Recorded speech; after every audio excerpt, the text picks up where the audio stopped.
Hi, I want to tell you a story today about my favorite student that I ever failed. Yeah, I know. So I got a student one time in a drama class that was in a second or third block class. And his name is John. And he knows who he is. And he knows I've been telling this story for 20 something years now because it's one of my favorite stories about education. So John showed up in my class with his baseball hat, kind of at a 45-degree angle to the sky. And he was polite. Yes, ma'am. No, ma'am. And on the first day, he stopped by at the end of the day and at the end of the class and said, Miss Penn, I just want to tell you, I'm not going to be here tomorrow. And my soul, of course, jumped up and was like, "Rawr, why aren't you going to be here tomorrow? It's the second day of class." And he said, the spots is running and I like fishing. And I was like, dude, we have school. You can't just be absent whenever the spot are running. And he was like, I'm just going to tell you it's okay because I don't need this class to graduate. So, and when I'm absent, just, you should put in a zero. It's all right. And I was like, yeah, okay, we'll see about this. And I said goodbye to him and I went to my office and I called his dad. And I was like, I just want you to know, sir, that your child just told me today that he plans to fail my class. And his dad said, yes, I know. And I was ready to just fly into a rage. And the dad said, it's okay. He needs the class because they won't let him have late arrival or early release for 2 blocks. So he's got to take classes in the middle of the day. So he's taking yours because he heard you were cool. So I sort of begrudgingly was like, well, I guess I've done my due diligence and noted it all in Power School so that I would, have documented everything. And the next day, John was not there. And he came back later that week at some point, and I pulled him aside again, and I was like, John, what are you doing? I mean, your GPA with this class, you don't want it to, bother you, ruin your chances for college or things like that. And he was like, Miss Penn, I built my first car when I was 13 years old. And I was like, built? And he's like, yes, ma'am, from the ground up. And I was like, whoa, okay. He said, my dad is a mechanic and I love cars. And that's all I've ever wanted to do is work on cars and fix cars. Well, that and go fishing.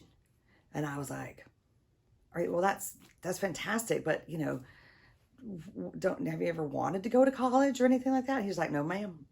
I make plenty of money, fixing cars. I've been working at my dad's shop since I was 15 years old. And I do all right, Miss Penn. And I can read and write and do math, and I did all the credits I need and more. And, I don't need it.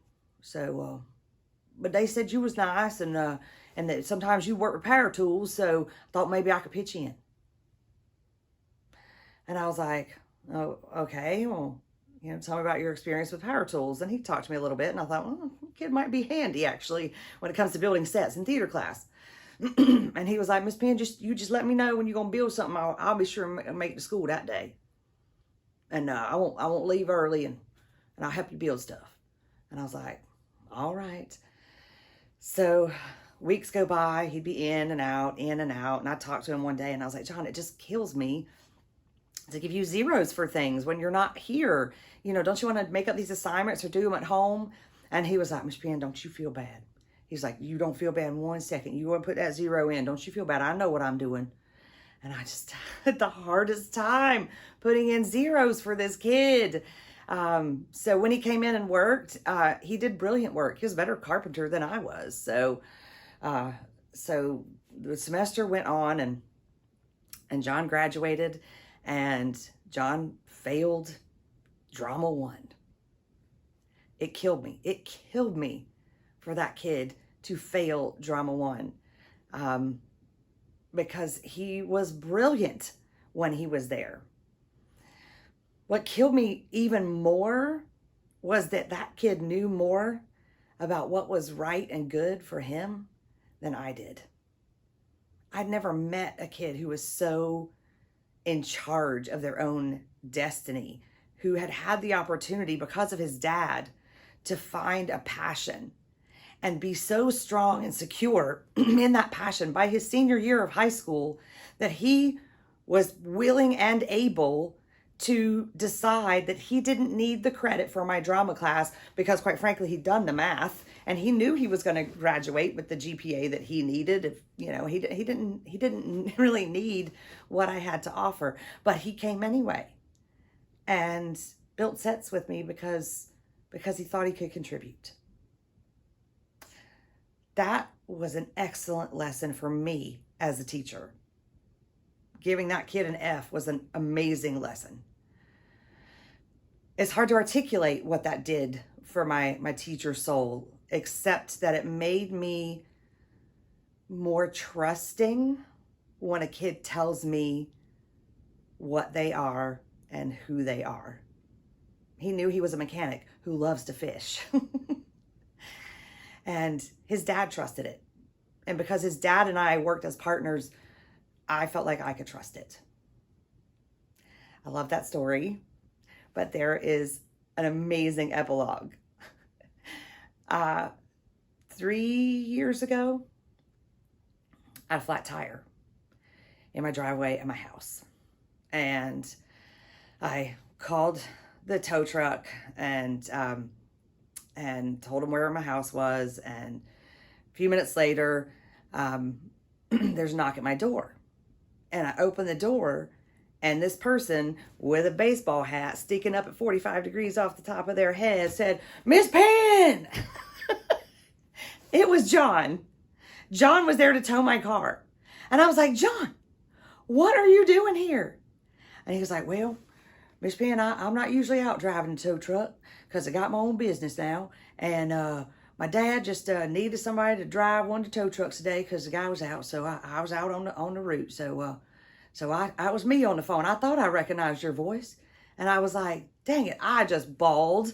I was so thrilled to see him.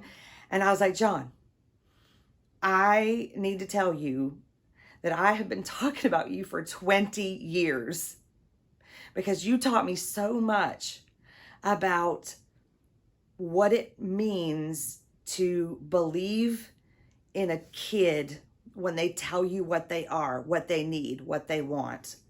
And I've been telling that story without your name for 20 years. And he was like, "Well, Miss Penn, you can go right ahead and use my name. You call me John Rosenbaum anytime you want because that's what I am and that's who I am. And I'm happy. I'm good." So, John Rosenbaum, I'm proud of you. And thank you for the lessons you taught me about authentic teaching.